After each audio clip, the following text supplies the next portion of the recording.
and it was Listerine, and I remember Listerine and pineapple juice, which you used to get, and I can't stand them now, you know. When I smell them, I hate them. I remember them coming, I think Heron was with him one time. He'd come in the night time with a box, a red box with a red light on it, and give me this thing, which was very awful. It was very painful. Of course, it all comes clear now, you know. I was getting ECT without anaesthetic. Where was the pain? All over. You were rigid, and lights went on in your head, and you just wanted to scream out. It was fear, too. It was the fear. ECT, electroconvulsive therapy.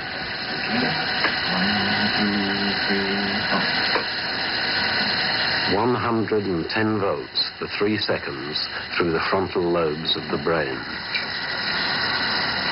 At Chelmsford, many patients undergoing deep sleep received electric shock treatment daily without their knowledge or consent. So I distinctly remember not signing for anything in the hospital, and I distinctly remember not giving any permission to give shock treatment. It's the last thing. So when I found out that I actually got shock treatment, I felt that I'd actually been, like, raped. Disturbed by such reports, an Australian civil liberties group conducted an investigation into the use of ECT at Chelmsford.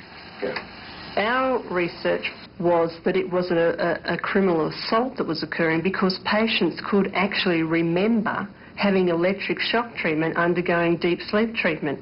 Now, psychiatrists pass that off as being hallucinations. It's all part and parcel of being able to use this thing that the person's mentally ill, so therefore they don't know what's going on. But these people hadn't spoken to each other. They'd never even met each other. And yet time and time again the statements were coming up that they remembered the pain of the electric shock treatment.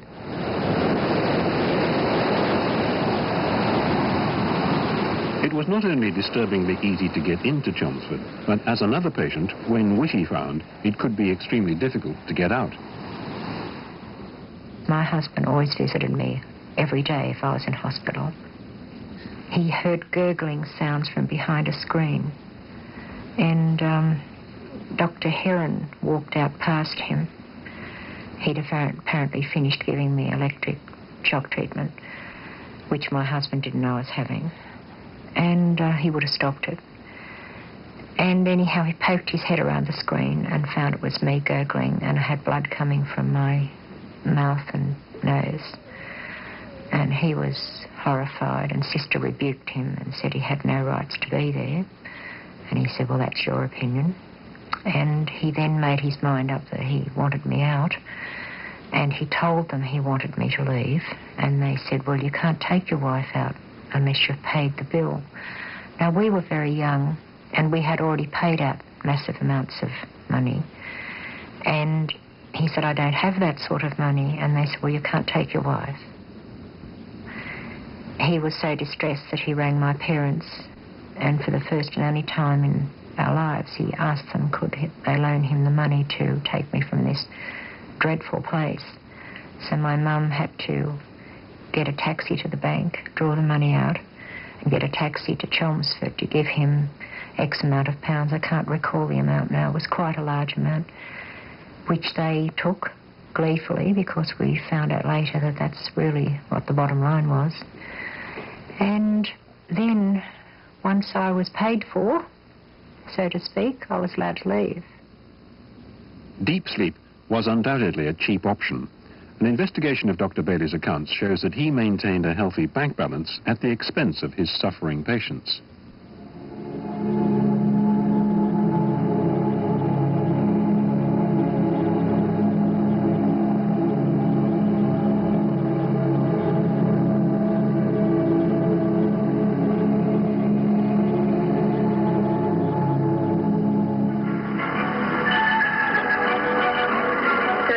Take us down to the beach to collect shells.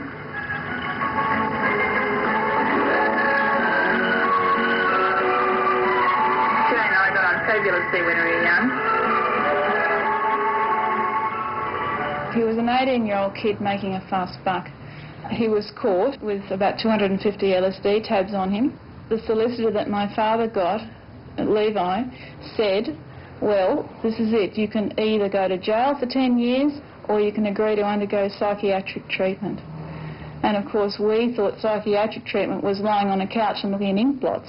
And we're saying, oh, you know, quick, take the psychiatric treatment, anything to stay out of jail. But Jay ended up having deep sleep treatment. I walked into his room and I got the shock of my life. Because I'll never forget, he was lying there and he just looked like a skeleton. He'd lost so much weight. His hair had fallen out and his eyes were closed, and yet his eyeballs were bulging out through the eyes and moving, and he just looked terrible. And I ran to him and I put my arms around him. I said, Jay, it's me. And he said, Mish, Mish, and he couldn't open his eyes. He said, is that you? I said, yes, it's me. And he said, sit in front of the cupboards. Don't let the monsters get me. He was hallucinating because he was just so full of drugs. When he came out of deep sleep, he was totally addicted to barbiturates. And he used to overdose frequently. And if at any time Jay wanted more, he just used to go to other doctors. I came in and right over here, his bed was right here, and he was dead. He was cold. Now, he told me he was going to commit suicide. He'd told me 3 weeks before this. And I said, don't, Jay, don't be silly. I mean, you know what it'll do to our parents. And he said, oh, there's no difference between being alive and being dead. This is the type of thing he was saying by this stage. And I said, don't. Anyway, and I later found out that the night before he'd gone to see his girlfriend and said, well, you won't see me anymore. And then, of course, he did it. Jay's death was not an isolated case of suicide. At least 24 people committed suicide after receiving deep sleep treatment at Chelmsford. Incredibly, the Chelmsford doctors continue to dispute that there's any connection between the suicides and the treatment. But they cannot so readily dismiss those who actually died inside Chelmsford while undergoing deep sleep.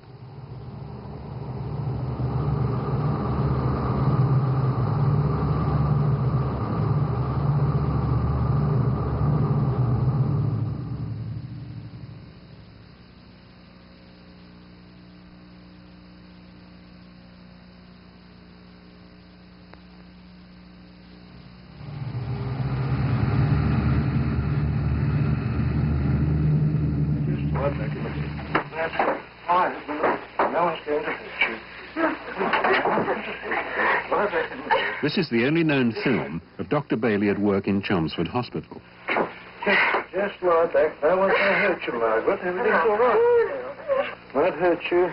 Just try and keep it. Made in 1970 as part of an anti-drugs film, Bailey was presented as a caring doctor concerned about the health and welfare of young people. Tragically, the reality was very different, for it's now known that of the 1,127 people who received deep sleep treatment at Chelmsford Hospital, hundreds suffered permanent brain damage. For others, the effects were even more damaging. In 1967, Graham Carter and his wife Jane were on holiday celebrating their first wedding anniversary when Graham was injured in a bus accident. Although he recovered physically, Graham continued to get headaches, and in order to make an insurance claim, he was referred by his solicitor to Dr. Harry Bailey. He was very fit, played sport. He was a plumber, so he was always very active.